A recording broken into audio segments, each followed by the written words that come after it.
everyone. Welcome to another Stripe Developer Office Hours. And we're coming to you from the exhibition floor here at Stripe Sessions. My name is Cecil Phillip, and I'm a developer advocate here at Stripe. And we're joined by two of our friends from Temporal. And we're going to talk about how we could use Temporal and Stripe together to make some interesting solutions. So why don't we just start off with a quick round of introductions. Tom, why don't we start with you? Why don't you tell us a little bit about yourself and what do you do at Temporal? Yeah, I'm a principal developer advocate at Temporal. I've been with the company about 3 years. Yeah. Prior to that, I was a curriculum developer at Cloudera, and before that, several years as a software engineer in tech, healthcare, defense, finance. So I've implemented the technology, and now I'm here to tell other people about how to do it. You know, every time someone tells me that they work in defense, I get very uncomfortable. Like, I get very scared. Like, I need to be careful what I say, else I'm going to get in trouble with the government.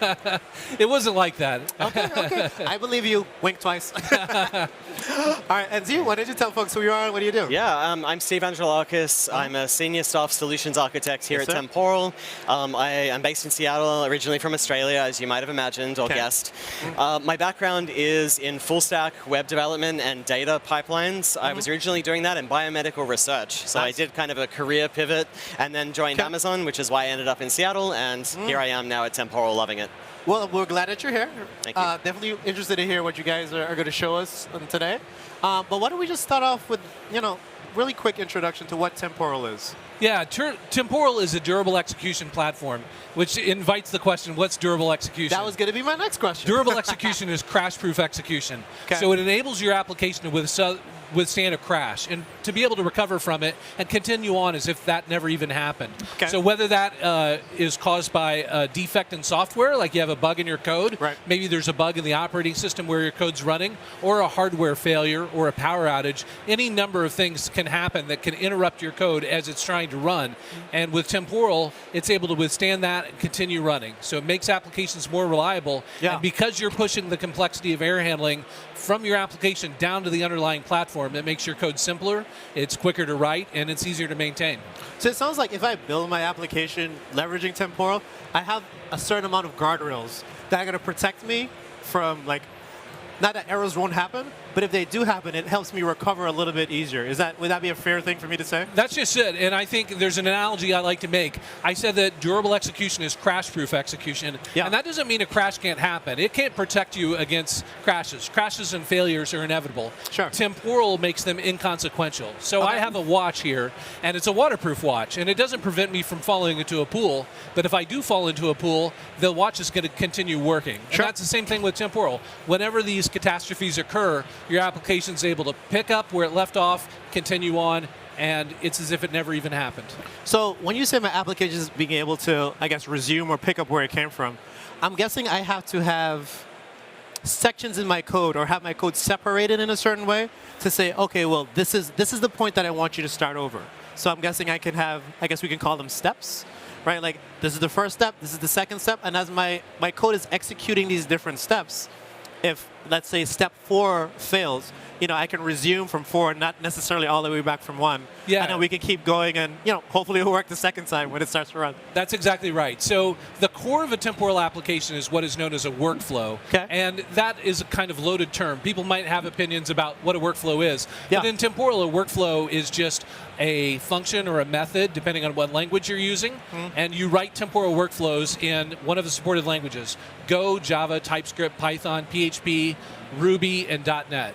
Those are the supported platforms. So you can write your functions or methods in that. The workflow is what defines the sequence of steps that you want to perform, and each individual operation is another function or a method called an activity, and those things can fail. The activities are what do the heavy lifting. They may call out to an API, they may query a database, they may write data to a file system. All of those are operations that could fail, and if they do fail, Temporal knows that they failed, and it will automatically retry them until they succeed, whether that takes 5 seconds or 5 days. Got it. I'm glad you used that word workflow, because that is a word that has been floating around sessions for a little bit today, right? Yeah. And so, as you know, like, we announced Stripe Workflows, and I think it has a similar goal, but I think we approach it from different ways. And as I'm looking at it, I'm like, oh, you know what? I can see Stripe Workflows and Temporal working really well together. So as I think about Stripe Workflows, I think about, okay, I have steps of execution that I want to, like, orchestrate because I don't want to do it and I don't want to write the code to do it. And I can visually structure certain steps that I want to have running in my Stripe account, right? I think Temporal goes a little bit further than that because now I can write code, I can write linear code, right? I can reason about it, I can have it run in different systems, I can scale it differently, right? But now I can run arbitrary tasks, right? Because using Temporal, you have different SDKs, right? So there's Ruby, there's Go, there's Java, there's tons of other languages, I'm sure. Yeah. You don't have to name them all, right? But then now there's a different level of flexibility. So, I was thinking about it, and I'm like, I don't look at it as competing products, but I kind of look at them somewhat complementary, right? Like I can orchestrate my payment rules, so to speak, inside of Stripe, and then I can hand off to Temporal to do some of the other things, like I want to do fulfillment. I want to, again, like if I want to connect to any cloud databases or, queuing systems or anything of the sort, like my caches, again, any type of external systems, like I can be able to use Temporal, and then that still gives me the same level of resiliency because I know if anything bad happens, like you can resume it after that. So exactly. Will you look at that as a fair statement? Yeah, I think they're complementary technologies. And Temporal, anything that you can do in code, you can do with a Temporal workflow. Okay. Because in the end, it's just code. So you get to use your favorite IDE, your favorite tools. You manage the source code in GitHub or whatever revision control system you might use. And so integrations with whatever thing, obviously Stripe, but with whatever tools and technologies you want to use, it's possible. And you know what I think is really cool about that is that we're actually customers of each other. So Temporal uses Stripe and Stripe uses Temporal. And so I think we've had a really good working relationship for a long time. Absolutely. Yeah, this is something that Steve can talk more about. I mean, so Temporal is free and open source. It's MIT licensed, but we do have a paid SaaS solution called Temporal Cloud. Just pay for what you use. And I know that we use Stripe when customers come and they want to sign up to Temporal Cloud, they're using Stripe. But it also goes the other way. And one of my day jobs is dealing with customers, enterprises like Stripe. And I happen to have Stripe as one of my customers that I help and one of my Temporal users that I help. And I can tell you that Stripe used Temporal in many business-critical ways. Now, I'm not allowed to talk about those ways. You're just going to have to take my word for it. But take my word for it, Stripe use a lot of Temporal, and I believe they're quite happy with that. Yeah, for sure. And like I said, I think our technologies are complementary. But I definitely wanted to make sure we call that out because, like you said, that word workflow has been used in so many different contexts. And I think depending on how you want to build your application, there's different things you might need out of a system that does some of that type of stuff. Exactly. And another thing about a temporal workflow is that it is a sequence of steps, but it actually doesn't have to have a defined ending point. Yeah. So a temporal workflow can have dynamic logic built into it. It can figure out at runtime what it's going to do next. That makes it really applicable to agentic AI, which is something that Steve's done a lot. I highly recommend people look up the video that he's done on our YouTube channel demonstrating that, live coding. But you can also have workflows that represent long-lived entities, like customers or accounts or equipment that you might have in a factory, and it can track events that are taking place with those things over a long period of time, whether that's months or even years or decades. Nice. So, I talked about fulfillment. I'm kind of interested about, what are some of the other use cases you see some of your customers using Temporal for? I'd love to answer this, yeah. So I'm going to be heavily biased to the customers on the West Coast that I deal with, but hear me out. One example is Airbnb. So they run their marketing campaigns. When you think about a marketing campaign, it's often personalized. It's not always, but it often has several stages. So let's say you're staying in Brooklyn next week and you get these notifications saying, hey, your stay is upcoming. That's a temporal workflow. But also Airbnb bookings are temporal workflows. So when you book that Airbnb, that kicks off a bunch of orchestration on the Airbnb side. Another example I love to talk about is Netflix's infrastructure automation. So we do infrastructure as well. A great, relatively new product that Netflix has released is live events. So remember the Tyson fight the other day? That's a whole bunch of eyeballs and a whole bunch of traffic, a whole bunch of servers that need to be really scaled up in preparation for that live event.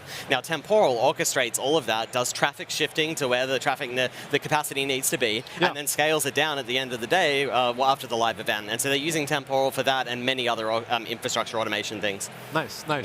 Yeah, because I always think about there's so many things that workflows can apply to, right? I think, like you mentioned, that was almost like an infrastructure use case. Yeah. Right. And I think about a retail use case, but really anything that needs that additional level of resiliency, right? Like I need this not to fail, and if it fails, I need to not start over from the beginning because now I have to like go backwards. And I think sometimes going backwards is harder than like going forward sometimes. And I know one of the words I often hear when I talk about temporal to folks is the word compensations, right? And being able to, I guess, apply the undo button, right? Like as we're kind of going back and forth in our applications. Do you see any type of, maybe this is more of a question for you, any type of patterns or practices as folks are building their temporal orchestrations as it comes to like applying compensations or applying like those, those back off type error handling strategies? Yeah. I think there are several design patterns we recommend, whether it be mutex for exclusivity or Saga for computations, that kind of thing. There are a bunch of design patterns, and for example, I work with a big Korean retailer called Coupang, which is like the Amazon of South Korea. They're major over there, and of course they do a bunch of orders, and so their big thing is doing Saga computation. So if something goes wrong with an order in the warehouse, they need to roll back a bunch of that order, right, to begin again, or to go back to the customer and say, sorry, we're actually unexpectedly out of stock, or whatever it may be. And the great news about Temporal is, from a developer perspective, that Saga compensation just looks like it's idiomatic to them. It just looks like if they're Java developers, it's going to look like plain old Java. It's going to look like a try catch. If it's Python, it's just going to look like a try except, so on and so forth. And this is another reason. So it's not just reliability, it's speed and it's familiarity. Because we're so idiomatic, it means that you can do the things you really want to do in code, like how you really want to code Saga compensations, which is probably a try-catch. But Temporal makes it distributed, makes it reliable across systems, and then also speed, because you don't have to worry about that extra plumbing. Now you can ship features faster. Focus on the business logic. And I think that part about it, in terms of writing idiomatic code, me just leveraging like the programming constructs that I'm used to, try catches and exceptions and things of that nature, just make it that much more appealing to me. Because as a developer, I don't feel like I have to learn a system. I don't have to learn a DSL or any new types of stuff. Like if I'm a Python developer, I'll write it. I'll write Python code. I'll write Java code. I'll write .NET code. But it looks the way that all of my other code looks like. So I don't feel like I'm leaving my body, right? And I'm going into a different experience to kind of have to do some of those things. So I think that's great. Why don't we take a look at a demo? Because I think it'll be great for folks to see what it actually looks and feels like to like start doing some stuff with Temporal. Awesome. I'd love to show you a demo.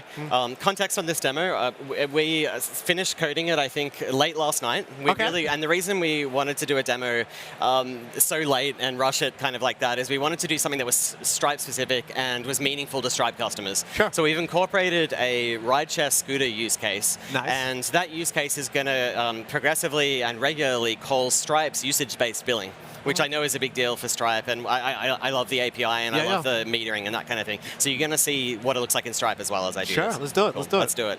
All right. So this is my scooter demo. I think the first thing to point out is on the left is my app. In case you couldn't tell, this is my UI. I'm not a UI designer. Everything here. Imagine I'm a scooter rider, and I find a scooter, and I'm going to unlock it. And the scooter company needs to charge me for that and for the usage of it, whether it be time or distance. And on the right of this screen is Temporal's UI. I'll show this in more detail later, but Temporal works in workflows, as we've covered. And the workflows today are going to be a scooter session is a workflow. So from the moment they unlock, that's the beginning of a workflow. When their ride finishes, that's the end of that workflow. So let's do it. Today I am Maria at example.com. And my scooter ID is 1365. I found it in the street. I use my phone to unlock it. I hit unlock. OK.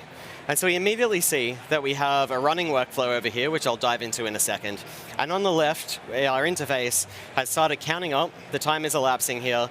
And we've got a breakdown of tokens. So we're counting the unlock fee. It's 1,000 tokens, $25, by the way. But that's neither here nor there. That's how we're tracking, OK? And the unlock fee is 10 tokens. The ride time right now is 2. It's going to be 4 in a second, because every 15 seconds, it's 2 tokens. So we're tracking time, as you do. But then also, we track distance. So let's pause on that for a second, and I'll show you what that looks like in a workflow. We have our scooter session workflow. It is running. The event history for Temporal is both how we orchestrate. We're an event source system. It's how we orchestrate distributed systems, but it is also how you get insights from Temporal and what's happening.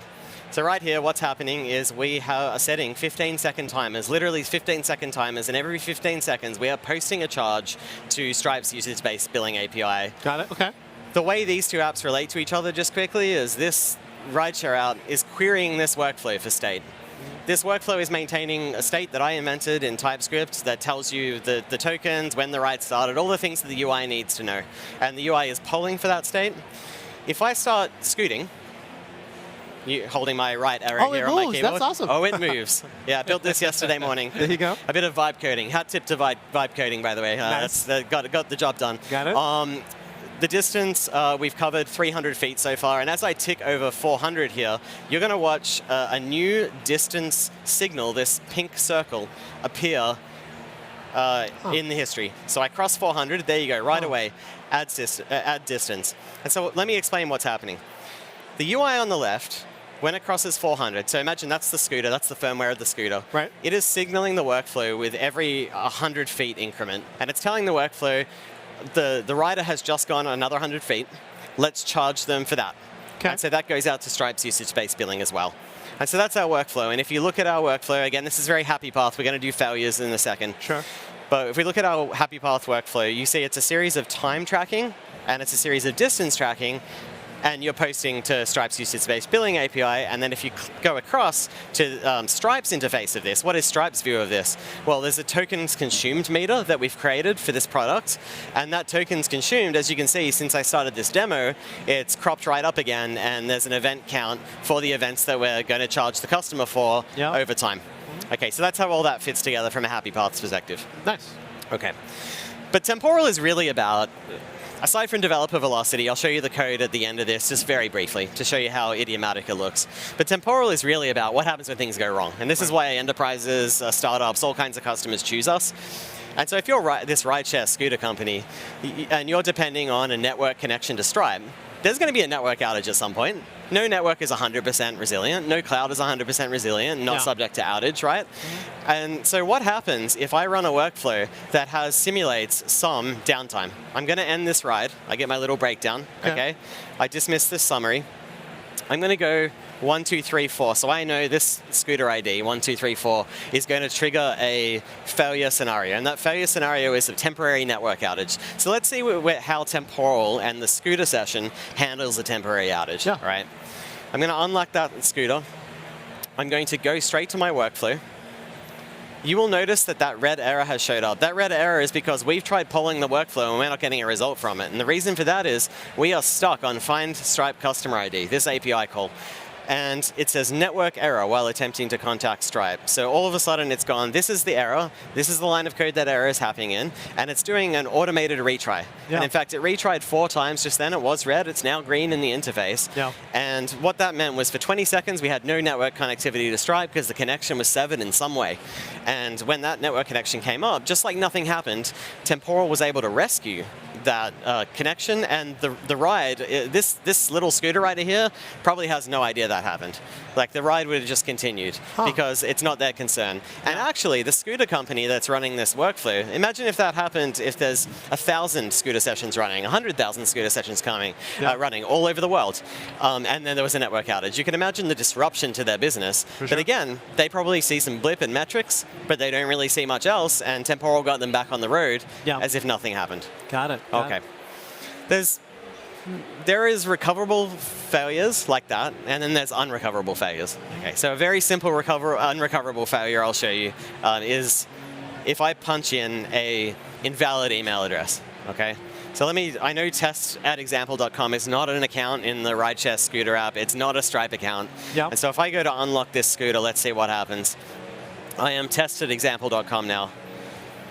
All right. Your ride is taking longer your ride is active. I know why this is. That's my next demo. Give me a sec. No worries. Yeah. I need to change the scooter ID. Okay, and I'm going to kill this workflow. I can't use the old ID. That was the downtime scenario. I need to use the new ID. Okay. There you go. Now that'll work. Unable to start ride. Unable to start ride. Okay, there was a problem because I don't know who you are, and if I go into the workflow, right, this may have triggered a metric on the rideshare scooter side. Right. It may have triggered someone getting paged if it was bad enough, and the person getting paged can go into here and say, oh, what is happening? Oh man, this is the old workflow. It's the failed workflow. Shows that the ride workflow failed, the activity task failed. Why?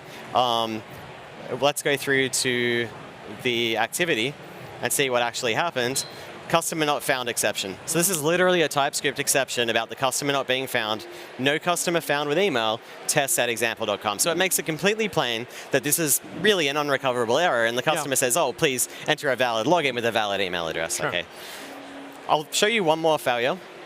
And that is if there's a bug in the code. Because, of course, these people are shipping new features all the time. Sure. The scooter session is going to evolve over time, and we need to make sure that we're resilient in the face of that. So let me refresh this page again, do a new scooter. That's a great scooter ID for this. I'm Maria again at example.com.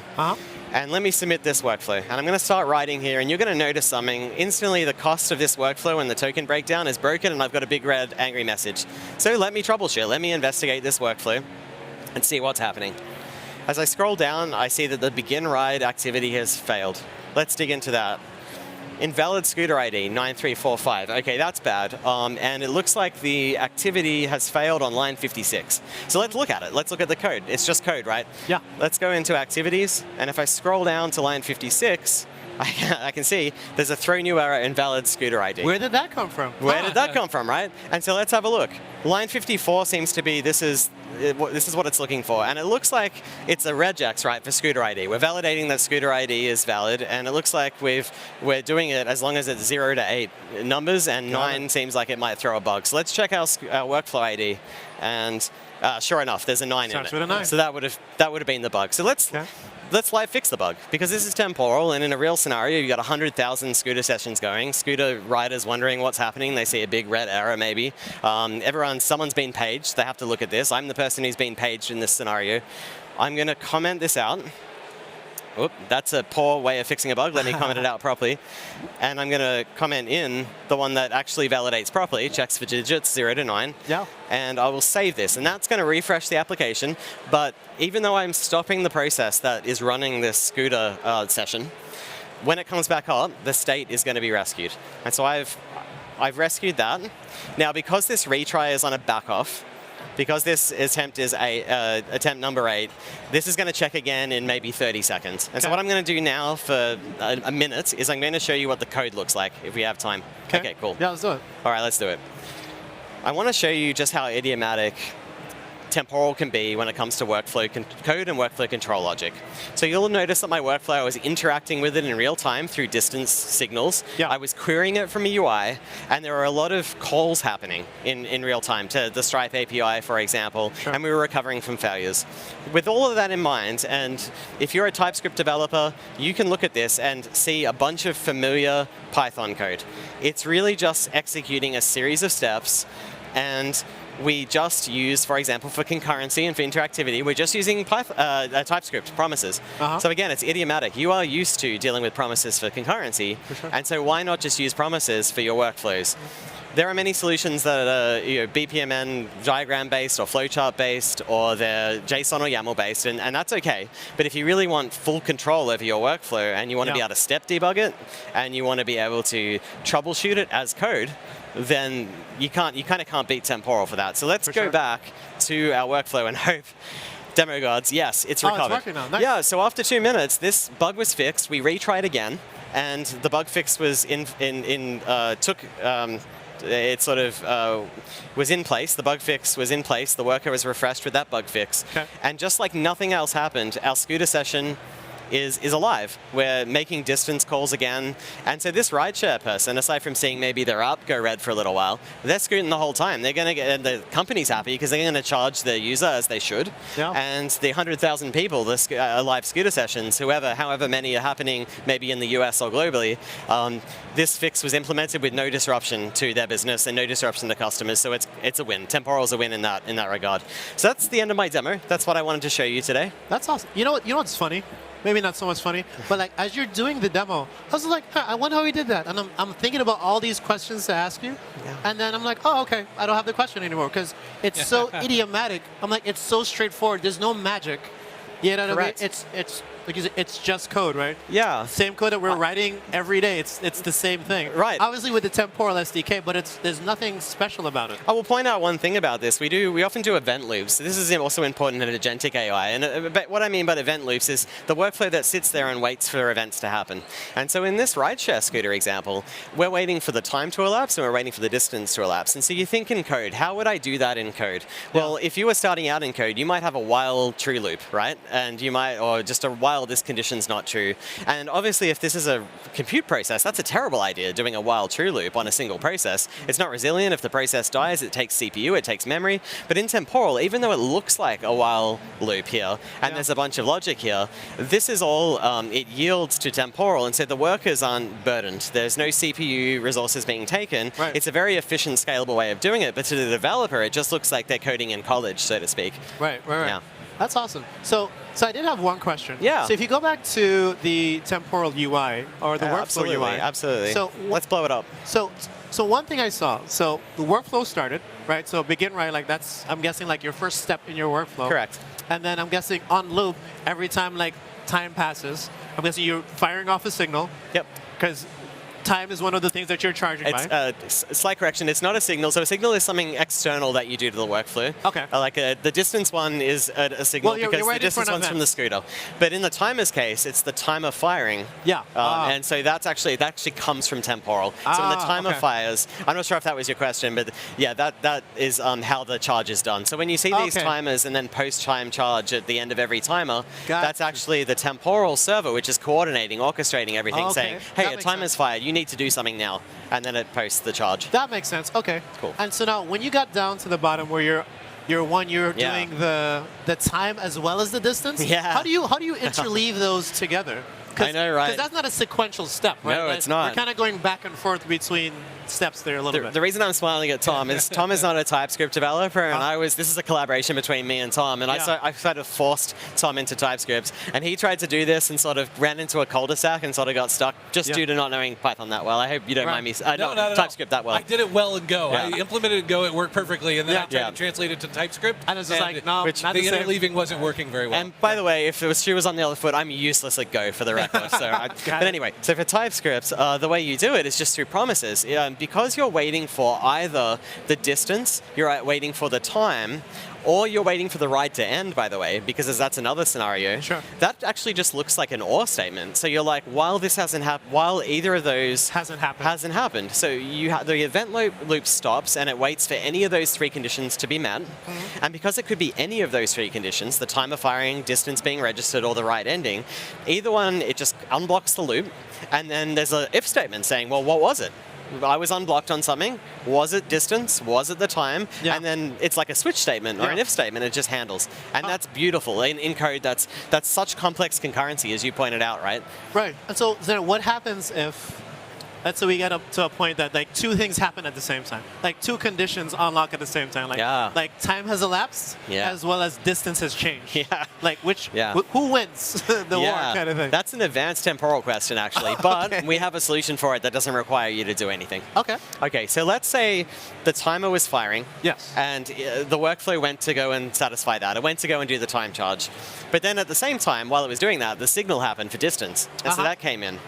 So what would happen is, let's say the time didn't come back in time and the distance came in. The worker would pick up both of those tasks. And it'd technically be a race, right? Because you're either satisfying one or both, and both of those could mutate workflow state. That could actually, so you actually don't want to do them in a race, like you don't, because they may affect each other. Yeah. So what happens is the first one that comes back to the server says, I'm done now. And the server says, actually, while you were getting done, something else happened. Yeah. You need to do this again. Like, you need to go back to the drawing board. All of you need to go back to the drawing board and do this again. And because the workflows are deterministic and there's a single workflow history, it doesn't matter if the time is being processed on a worker over in this cloud and the distance is being processed on a completely separate set of infrastructure and workers. That conflict is going to be solved by the temporal server. That's awesome. It's awesome. I knew I loved Temporal for a reason. Yeah, it's very clever. This is awesome, man. This is a really great demo. Thank you so much. Can I mention one other thing about this demo that we didn't have time to demonstrate because I committed it pretty late last night, but a lot of business processes require some sort of human approval or some human in the loop, as we call it. Yeah. Where the process is mostly automated, but you reach a point where a human has to make a decision. Yeah. And people wonder, how do you automate those sort of things? You can do that with Temporal very easily, and I've actually implemented that in this demo in application. When somebody reaches a total of 100 tokens, which appears actually to have happened here,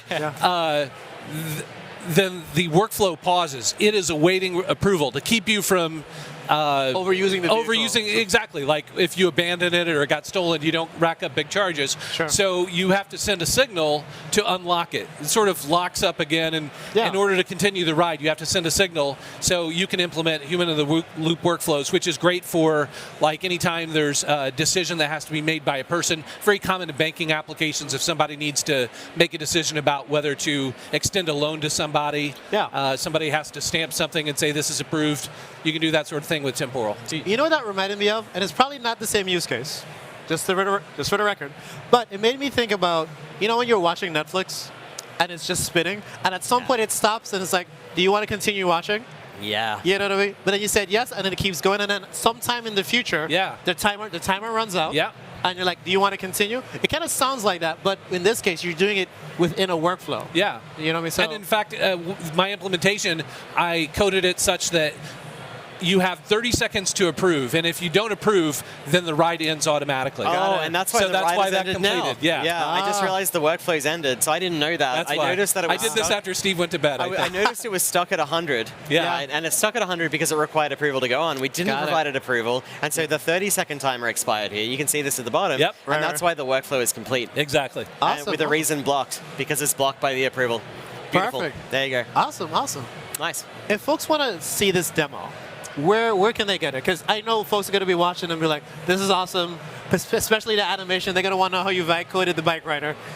Where can they go and see this code, see other samples for Temporal? Yeah. I'm gonna load this up. You talk about the community hub. So I think the best way to get started with Temporal in general is to become part of the Temporal community. There's Code Exchange. 15,000 or more developers on our Slack channel, or 13,000, 14,000. It's a lot. Yeah. And if you go to temporal.io/community, you can find the links to our YouTube channel, to our Slack channel, to our GitHub and everything else. We also have a new project called Code Exchange, which is featuring a bunch of projects that are done by people in the Temporal community, example applications. Here's that AI agent demo that I was mentioning that Steve had done before that is very popular. That's awesome. But we're going to post the examples that we've shown today. We're going to post those here. We didn't get that done in time for the interview, but we'll be doing it in the very near future. So just go to the Temporal Community Code Exchange and you'll find them. Awesome. Well, Yuzu, thank you too so much for coming on. This is a really great demo, a really great conversation. Yeah. Definitely looking forward to us doing some more stuff together. So, folks, stay tuned and we'll see what happens. But until then, thank you so much for watching another Stripe Developer Office Hours. We've been talking to our friends at Temporal. Now we're going to get back to the conference, but we hope to see you all soon. Thank you so much. Thank you. Bye-bye.